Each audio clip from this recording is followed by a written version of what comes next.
নমস্কাৰ বন্ধু বান্ধৱীসকল, স্বাগতম জনাইছোঁ মোৰ ইউটিউব চেনেল মুক্তিজ্যোতিৰ অন্য এটি ভিডিঅ'লৈ আপোনালোক সকলোকে। আশা কৰোঁ আপোনালোক সকলো ভালে আছে আৰু মোৰো ভাল। আৰু মোৰ ভিডিঅ'বোৰ আপোনালোকে মৰমেৰে আঁকোৱালি লোৱা দেখি মোৰ বহুত ভাল লাগিছে আৰু এনেদৰে যাতে সদায় আপোনালোকে মোৰ ভিডিঅ'বিলাক আঁকোৱালি লয় মৰমেৰে।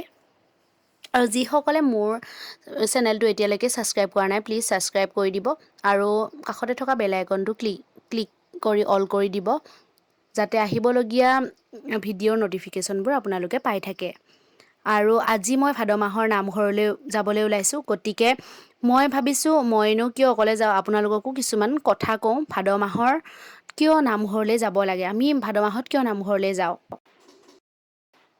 আজি আমাৰ খুৰীহঁতৰ চাহ খুৱাব, গতিকে এয়া চাহৰ যোগাৰ চলি আছে। হিন্দুসকলৰ পবিত্ৰ মাহ হ'ল ভাদ। অসমীয়া কেলেণ্ডাৰৰ পঞ্চম মাহ ভাদ মাহৰ লগত অসমীয়া সংস্কৃতি ওতঃপ্ৰোতভাৱে জড়িত হৈ আছে, কিয়নো অসমীয়া জনজীৱনৰ ভাদ মাহৰ বিশেষ তাৎপৰ্য আছে। অসমীয়া মানুহে ভাদ মাহটোত ভক্তিৰ মাহ বুলি কয় এইকাৰণেই যে এইখিনি সময়তে মানুহবিলাকে, বিশেষকৈ খেতিয়কসকলে খেতি পথাৰৰ কাম সামৰি দুখ ভাগৰ পলোৱাই সম্পূৰ্ণ ঈশ্বৰমুখী হয়।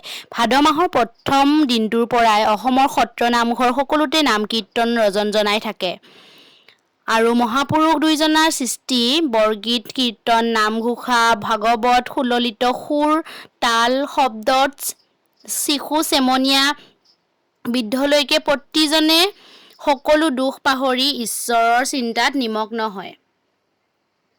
ভাদ মাহৰ আচল তাৎপৰ্য বহন কৰে মহাপুৰুষ দুজনাৰ তিথি শ্ৰীকৃষ্ণ জন্মাষ্টমী, পাছতি আদিয়ে।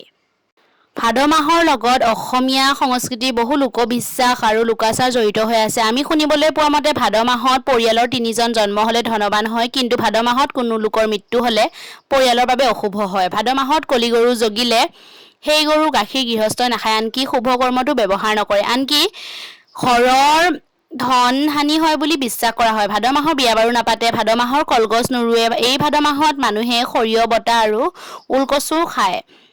ভাদ মাহৰ প্ৰখৰ ৰ'দ, বাকচৰ কাপোৰ উলিয়াই ৰ'দত দিয়া হয়, তেতিয়া উই পোক পৰুৱালৈ ভয় নাথাকে।